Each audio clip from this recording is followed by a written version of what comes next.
Jadi ada ilmu yang memang ilmu itu tersambung, tersampaikan, tapi ada ilmu yang tidak mampu menyampaikan pada rasa. Hanya rasalah yang akan merasakan itu. Jadi ada batasan-batasan di setiap ini, setiap bidang itu. Ada keterbatasan masing-masing. Jadi saya seberapa ilmu saya ini, misalnya saya menjelaskan yang ada di depan Bapak itu tentang manis mantapnya kopi itu, seberapa ilmu saya gunakan tetap nggak bakal tersampaikan. Bingung, nggak bisa. Dengan bahasa mana, pendapat siapa, kecuali nggak usah banyak itulah. Bapak Ibu minum, coba nikmatnya seperti apa. Ya mantap kan. Nah, apakah mantapnya yang sudah diminumkan tadi sama nggak dengan mantap saya? Belum tentu sama juga. Ya kan, itu rasa itu. Jadi semakin dijelaskan rasa itu, dia semakin lain, bukan semakin lain, jadi lain. Nah, makanya kalau mengungkap tentang rasa, hati-hati.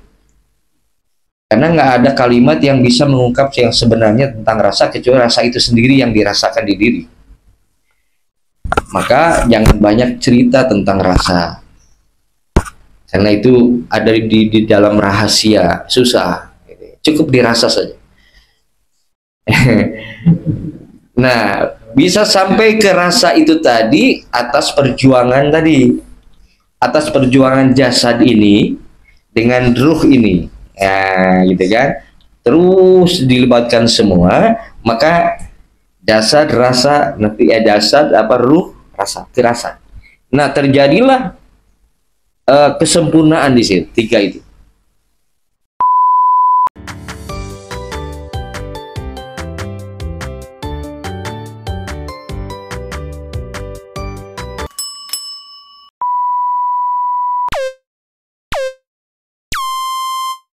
Assalamualaikum warahmatullahi wabarakatuh. Alhamdulillahilladzi ja'ala hadhihi al-hafla haflatan mubarakah wal karamah. Asyhadu an la ilaha illallah wa asyhadu anna Muhammadar Rasulullah. Allahumma shalli wa sallim ala sayyidina Muhammad ibn Abdillah wa ala alihi wa ashabihi wa mawala. La haula wa la quwwata illa billah, amma ba'du. Hadirin rahimakumullah.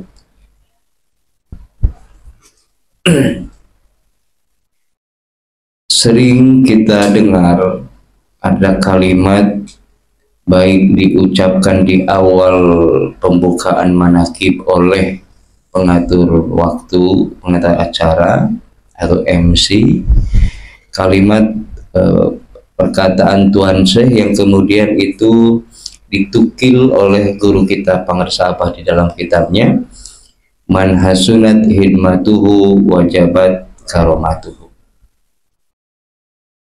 Dan tidak asing bagi telinga kita dengar tentang khidmat itu, hidmah ya. Perlu bagi kita hadirin sedikit kita mencoba mengulas tentang kekhidmahan ini. Jadi di majelis yang mulia ini malam terakhir safari kota. Besok sudah ke daerah. Minggu lagi. Ya, jadi sudah seminggu di kota. Nah, jadi ini saya ingin menyampaikan tentang penguatan kepada kita semua. Jadi baik pribadi ikhwan kita yang mengamalkan setelah dapat talqin ini maupun para pengurus, termasuk pemangku manakib, termasuk imam khataman, semua kita. Jangan pada akhirnya kita sudah bersusah payah mengusahakan tentang khidmah kita, ternyata khidmah kita belum sesuai dengan khidmah yang sebenarnya itu.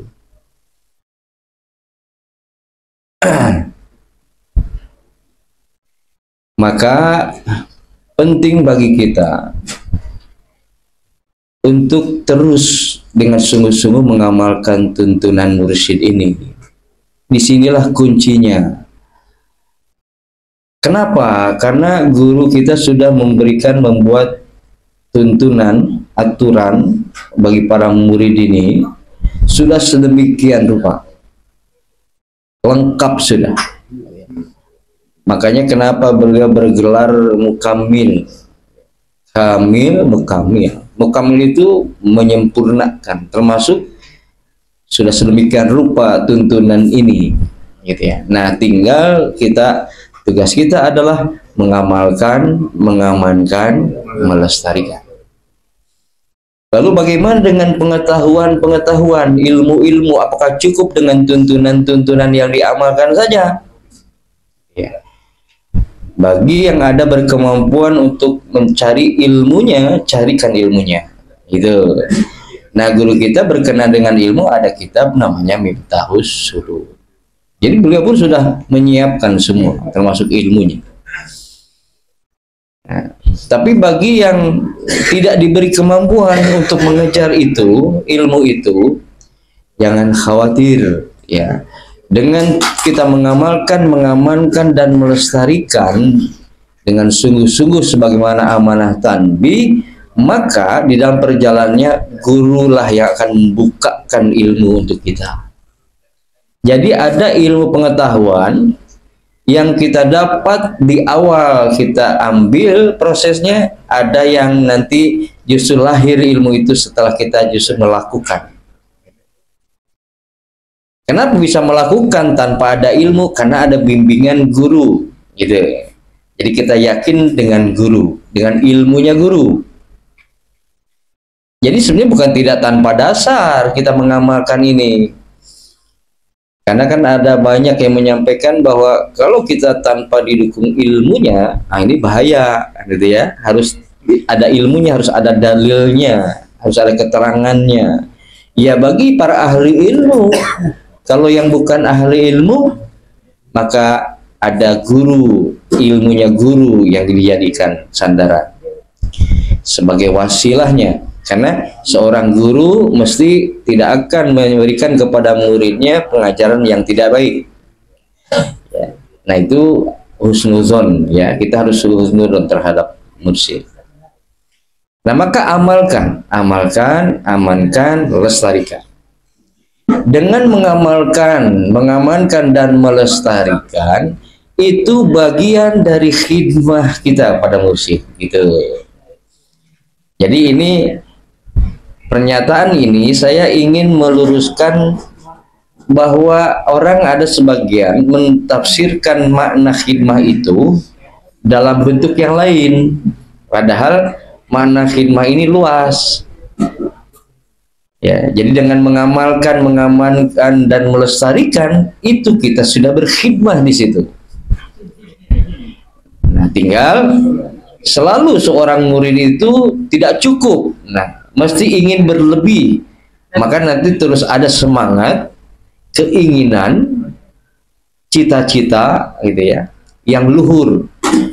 Maka ambil setelah kita berkhidmah yang pokok itu, mengamalkan, dan melestarikan, maka kalau itu dirasa tidak cukup, karena memang ciri murid itu selalu ingin lebih, dikejar gitu, dengan tidak menafikan adab dan khidmahnya. Gitu ya. Maka ambil poin dari kekhidmahan bentuk lain, gitu ya. Jadi kalau secara umum yang kita pahami kan khidmah itu kita ada di tempatnya guru, kemudian melayani guru, kan itu ya.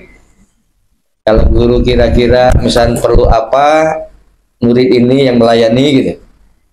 Itu secara umum khidmah. Khidmahnya di situ secara umum. Saya ingin berkhidmah. Nah itu maknanya artinya saya mau jadi pelayannya, gitu. Nggak apa-apa istilahnya jadi petugas nyimpan sendalnya gitu. Itu khidmah juga. Jadi banyak bentuk khidmah ini.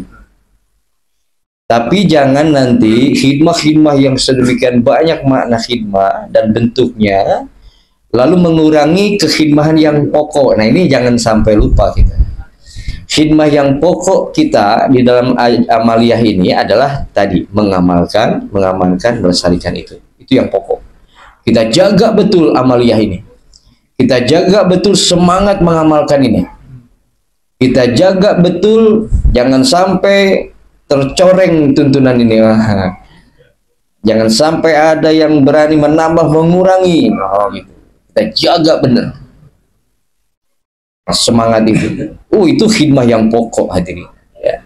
Nah maka bersyukurlah kita di Palembang yang jauh ya dari Suryalaya, tapi berkhidmahnya luar biasa di dalam tuntunan, di dalam amaliyah tadi. Ya. Tapi jangan cukup di situ itu ya, karena banyak nilai-nilai kekhidmahan yang lain. Terutama lagi ketika kita masuk kepada kekhidmahan dalam bentuk yang banyak yang lain yang tadi itu, semua itu harus kita dilandasi dengan penguatan akan nilai kesuryalayaan kita. Ya. Jadi ada suryalaya, ada kesuryalayaan. Kalau suryalaya tempatnya di sana, tapi kalau kesuryalayaan bukan tempat, tapi nilai yang ada yang harus dibangun tentang kesuryalayaan, bahwa inilah suryalaya, inilah muridnya suryalaya. Nah itu kesuryalayaan yang dijaga betul. Jadi jangan nanti begini, kita sudah mengamalkan, melestarikan, tapi tidak kuat kesuryalayaannya, dalam arti kita tidak bisa menjaga kekhidmahan yang lain. Gitu ya. Misalnya mana kekhidmahan yang lain tuh? Kita ceritanya sudah bagus mengamalkan dan melestarikan. Tetapi dalam hal adab ada yang nggak diperhatikan misalnya. Mana adab yang harus diperhatikan ketika kita mengamalkan melestarikan? Adab robitohnya. Kita kan main langsung aja kita ini, gitu ya. Robitohnya, sambungan itu yang harus tetap ada dan selalu berkesinambungan, terhubung. Jadi robitoh pun jangan karena kita mau melakukan sesuatu baru robitoh. Ketika kita ada hajat baru robito misalnya. Tetapi usahakan robito itu mengiringi zikirnya, mengiringi tuntunan amaliyahnya. Nah kita mengamalkan zikir khotam manakib. Ketika mengamalkan zikir, robitohnya terhubung terus, tersambung. Begitu khotaman, begitu manakib. Tapi itu sudah alhamdulillah bisa terhubung di situ. Nah syukur kalau robitohnya terhubung dalam keseharian mengiringi zikirnya. Karena dengan keterhubungan itulah maka kita terus dibimbingkan beliau, kita didampingi beliau, pendampingannya terus tidak dilepas itu, didampingi benar karena keterhubungan rabitoh yang terus menerus itu. Nah, jadi nanti kalau sudah keterhubungannya berkesinambungan mengiringi zikirnya, nanti kesananya bukan lagi ada jeda dengan sekedar mengucapkan assalamu alaika atau assalamu alaikum. Itu masih ada jeda dengan kalimat itu. Nah itu dilakukan pada saat situasi tertentu atau mau melakukan apa. Tapi kalau yang dimaksud itu yang mengiring zikirnya bukan lagi di situ tingkatannya. Namanya rasa itu bisa dengan cara apapun. Bisa dengan kalimat tadi, bisa dengan tanpa kalimat, cukup sambung rasa saja. Misalnya beginilah, ketika kok tiba-tiba saya kepikiran orang rumah misalnya, rasa kita itu orang rumah, ya kan secepat itu langsung ingat gitu ya. Dan nah bedakan, ada ingat, ada merasakan ingat. Jadi kalau ingat masih belum, rasanya masih belum, ingat, tapi kalau sudah lebih diingat lagi nanti rasanya akan masuk. Maksudnya rasa masuk itu nanti akan terbayang sudah kenangannya dengan orang rumah tuh gitu. Nah, itu sudah rasa itu ya. Jadi ada ingat awal untuk rasa. Nah maka begitu pun zikir kita, ingat kita pada Allah. Nah, harus juga dengan zauknya, rasanya. Zikir itu harus dengan rasanya. Jadi jangan asal zikir mengucapkan kalimat, tapi juga libatkan rasa. Ya. Nah, itulah kenapa kadang-kadang kita tidak sadar ketika zikir tiba-tiba keluar air mata, misalnya. Padahal nggak inget sedih, nggak inget apa, kok keluar aja gitu. Karena rasanya sudah dilibatkan di situ, bikinnya dengan rasa. Jadi, dan untuk melahirkan rasa bukan hanya sekedar harus dengan irama yang enak menurut telinga, gitu ya. Itu umumnya ketika memang telinga mendengarnya enak, melihat, kalau terlihatnya pun seragam gitu ya, gerakannya seragam, nah, itu akan membantu melahirkan rasa, itu umum ya, standarnya umum. Tapi ada rasa itu tidak dengan itu ya, tidak dengan standar itu. Tapi tetap bagaimana cara kita yang saat itu kemudian kita diberi kemampuan menghubungkan rasanya, ya silakan. Yang penting harus libatkan dengan rasanya. Karena ada jasad, ruh, rasa.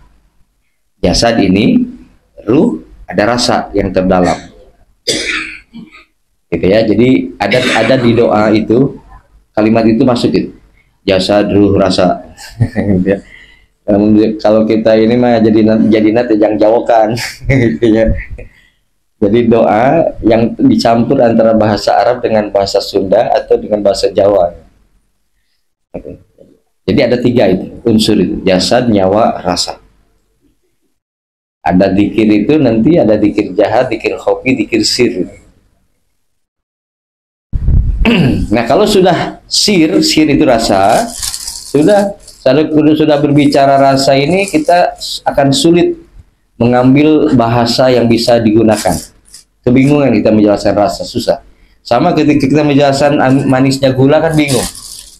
Kalimat mana yang pas ya? Apakah orang nyambung nggak dengan kalimat ini? Susah menjelaskan. Kecuali kalau diri sendirilah yang merasakannya.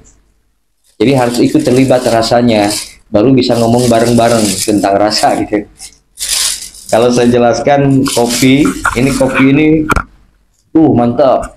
Nah, saya menjelaskan rasa mantap kan bingung. Mantapnya saya gimana? Kan ini ya. Dan saya juga bingung menggambarkan mantapnya saya dengan kopi ini. Kecuali kalau Bapak Ibu minum lah. Itu. Itu rasa. Gitu ya. Jadi ada ilmu yang memang ilmu itu tersampaikan, tapi ada ilmu yang tidak mampu menyampaikan pada rasa. Hanya rasalah yang akan merasakan itu. Jadi ada batasan-batasan di setiap bidang itu. Ada keterbatasan masing-masing. Jadi saya seberapa ilmu saya ini, misalnya saya menjelaskan yang ada di depan Bapak itu tentang manis mantapnya kopi itu, seberapa ilmu saya gunakan tetap nggak bakal tersampaikan. Bingung, nggak bisa. Dengan bahasa mana, pendapat siapa, kecuali nggak usah banyak itulah. Bapak Ibu minum, coba nikmatnya seperti apa. Ya mantap kan. Nah, apakah mantapnya yang sudah diminumkan tadi sama nggak dengan mantap saya? Belum tentu sama juga ya kan. Itu rasa itu. Jadi semakin dijelaskan rasa itu, dia semakin lain, bukan semakin lain, jadi lain. Nah makanya kalau mengungkap tentang rasa, hati-hati, karena nggak ada kalimat yang bisa mengungkap yang sebenarnya tentang rasa kecuali rasa itu sendiri yang dirasakan di diri. Maka jangan banyak cerita tentang rasa, karena itu ada di dalam rahasia, susah. Cukup dirasa saja. Nah, bisa sampai ke rasa itu tadi atas perjuangan jasad ini dengan ruh ini, ya gitu kan. Terus dilibatkan semua, maka jasad, rasa, nanti ya jasad ruh, rasa, firasat. Nah, terjadilah kesempurnaan di sini, 3 itu. Nah, maka maklumat guru kita yang terakhir tentang wa'tasimu bihablillah itu sebenarnya arahnya gitu. Berpegang teguhlah kamu kepada tambang Allah. Tambang Allah itu tafsirnya dinul Islam, syariat Islam. Ya, kita yang dekatnya dinul Islam itu ada di dalam pengajaran thariqah kita ini, dengan tanbihnya ya. Jadi dipersempit lagi ini. Jadi yang dimaksud wa'tasimu itu kamu tetaplah kuatkan keyakinanmu dan bersusuk amalmu di dalam thariqah ini, gitu. Itu wa'tasimu bihablillah, itu seperti itu. Nah, jadi 3 itu yang namanya tambang, kan di situ dipakainya hablillah, tambang. Kenapa tambang? Karena tambang itu kuat, beda dengan tali. Tali itu cuma 1 helai, tambang 3, ya kan? Di mana-mana tambang 3 yang dirangkai, dililit. Kalau nggak gitu bukan tambang, kan? Nah, maka kuat tambang itu, beda dengan tali. Karena terdiri dari 3 yang dirangkaikan, nah maka 3 itu adalah ada di diri, jasad, ruh, rasa. Ada di rukun agama, iman, Islam, ihsan.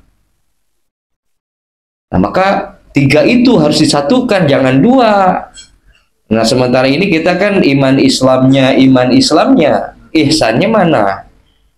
Jasad, lahir batin, batinnya pun masih umum. Nah, sekarang jasmani, rohani, ada rasa di dalamnya lagi, gitu. Jadi 3 tuh, jasad, ruh, rasa. Nah, itu semua nanti dikali dengan ilmunya yang 3, termasuk iman, Islam, ihsan, jasad, ruh, rasa, itu nanti ketemu sama 3 itu. Jadi ilmu syariat dengan ilmu fikihnya dan yang lain, ya, tentang syariatnya, kemudian untuk keyakinan keimanan tadi dengan aqaid tauhidnya, dan ilmu yang lain yang menguatkan tauhid, dan yang, nah ini yang rasa ini, tidak dengan 2 ilmu ini, tapi ada sebagian dari 2 ilmu yang mengantarkannya, tapi hanya sebagian.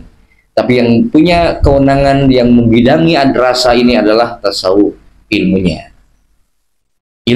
Tapi ilmu, ya. Nah, jadi ilmu tasawuf itulah. Nah, maka semua ini kita rangkaikan, yang jadi tadinya satu-satu nih, fikih, tauhid, tasawuf, udah satukan, jangan masing-masing berdiri sendiri. Satukan seperti tali yang diikat 3 tambang, maka kuat. Nah, masalahnya adalah ketika sudah menyangkut rasa dan ruhani ini yang bingung. Selama ini asing dari pengajaran kita tentang ruh. Di majelis-majelis dimanapun mesti yang ilmu syariat, mesti fikih, mesti yang zahir gitu. Karena itu memang jelas buku kitabnya, jelas hukumnya. Ketika ruhani itu tidak terlihat, tidak nampak, gitu ya. Nah, maka orang lebih berhati-hati untuk masuk ke wilayah itu. Dan ditambah ada tafsir dari penjajahan dulu yang membuat kita akhirnya takut mempelajari ruh, gara-garanya ada qulir ruhu min amri rabbi wa ma utitu minal ilmi illa qalila. Allah berikan ilmu sedikit sekali tentang ruh, maka hati-hati, kan gitu. Takut jadinya. Nah, kita bersyukur hadirin, tanpa melalui pengajaran itu kita langsung diberikan bukan lagi ilmunya, tapi pembelajarannya, pengamalannya langsung dengan thariqah itu. Jadi thariqah itu lebih kepada pengamalan tasawufnya. Orang yang di kuliahan mau sekolahnya S3 misalnya tentang mempelajari ilmu tasawuf, masih ilmu, belum praktek, belum kepada pembelajarannya, masih di ilmu. Nah, kita dengan thariqah sudah masuk di pengamalan ilmunya. Nah, makanya ada proses ilmu itu setelah diamalkan baru lahir ilmu. Ada yang sudah dapat ilmunya, amalnya belum, ya udah ilmu tinggal diamalkan, ilmunya dah di depan. Tapi ada yang tidak di depan, amalkan tuntunan, nanti ilmu dibukakan belakangan. Seperti tadi kembali ke kopi itu, saya nggak tahu ini minuman apa, aromanya susah juga menjelaskannya. Yang jelas aromanya wangi, ya, menggoda gitu. Tapi saya pengen tahu ini apa. Nah, kalau saya ingin tahu apa, berarti saya ingin tahu ilmunya. Ya, nggak ada yang menjelaskan ilmu itu. Ya sudahlah, minum kan, sedikit, belum keluar nih apa ya. Ulang lagi yang ketiga baru, oh ini kopi toh. Nah, saya sendiri yang ngasih ilmunya malah, gitu kan? Dibukakan, kita yang ngasih ilmunya. Jadi akhirnya ya sabodoh lah, di Palembang ini mau ini namanya apa, yang jelas kata saya di kopi. Akhirnya saya ngotot ini kopi, padahal menurut orang Palembang bukan kopi misalnya. Akhirnya nanti udah nggak jadi bahan ini lagi ilmu itu. Yang penting sudah dirasa itu, sudah, yang ada nikmat saja. Akhirnya nggak penting lagi ini namanya kopi atau apa kan. Makanya ilmu itu mengantarkan. Jadi ilmu itu akan tinggikan derajat orang berilmu itu ketika ilmu itu sudah mengantarkannya pada amalnya. Kalau ilmu belum mengantarkan pada amalnya, masih hijab. Nah, hati-hati ilmu itu. Hijab jadinya. Kalau dia ilmu jadi hijab, ya celaka jadi. Maka bagi para ahli ilmu yang Allah berikan ilmu, yang memang ilmunya masih di ilmu belum diamal, amalkan kan itu ya. Kan kita moto yang itu kan ilmu amalia, amal ilmiah kan, motonya di pengurus ini ya. Nah, jadi hadirin, mari kita kuatkan dengan segala kemampuan kita di dalam menjaga kesuryalayaan kita ini. Ya, mereka yang dekat dengan Suryalaya mungkin dengan suryalayanya tempatnya di sana. Kita jauh untuk ke tempatnya. Yang penting kesuryalayaannya, nilai gitu ya. Bahwa kita betul bisa menjaga marwah guru, bahwa kita betul-betul bersungguh-sungguh di dalam mengamalkannya. Nah, itulah muridnya Suryalaya. Belum tentu yang dekat Suryalaya pun diakui sebagai muridnya ketika mereka yang di sana ternyata tidak bisa menjaga marwah guru, tidak bisa menjaga husnul adabnya, husnul hidmahnya, padahal dekat dengan Suryalaya. Nah, kita yang jauh tapi bisa menjaga, bisa istiqomah, bisa, berbahagialah ya, beruntunglah ya. Baik, itu saja yang dapat disampaikan. Mohon maaf kalau Kang Ari mau minta saya kasih judul, terserah lah, saya bingung kalau diminta judul apa. Saya kadang-kadang ngawur kemana-mana, nggak bisa fokus itu ya. Jadi kadang-kadang seingatnya itu sana, lari ke sana gitu. Jadi kadang-kadang saya suka takutnya jadi gimana ya pikiran ini. Jadi ya monggo lah, silahkan mau judulnya apa ini. Jangan dikasih judul lah, pokoknya saya biarkan saya ngomong aja udah. Jadi ini judulnya ngomong saya. Jadi bukan ceramah kalau saya ini ya. Karena memang saya bukan ahli ceramah, makanya jadi kadang-kadang jangan tugasin saya ceramah coba ya. Kalau ajak ngobrol aja lah, mau begadang nggak oke gitu ya, nggak ngobrol, cerita-cerita ya, ketawa-ketawa, nah itu aja boleh. Kalau untuk ceramah ini banyak ahli-ahli ceramah ini, mereka lah yang tugas-tugas ceramah ini ya. Jadi mohon maaf sekali lagi kalau memang obrolan saya ini ngawur. Kalau itu ngawur dan salah, saya mohon maaf, mohon ampun, karena itu kebodohan saya. Tapi kalau itu baik dan benar, ya mudah-mudahan menjadi manfaat khusus untuk saya pribadi, umum untuk kita semua. Hadanallahu wa iyyakum ajmain, wallahu muwaffiq ila thoriq. Assalamualaikum warahmatullahi wabarakatuh.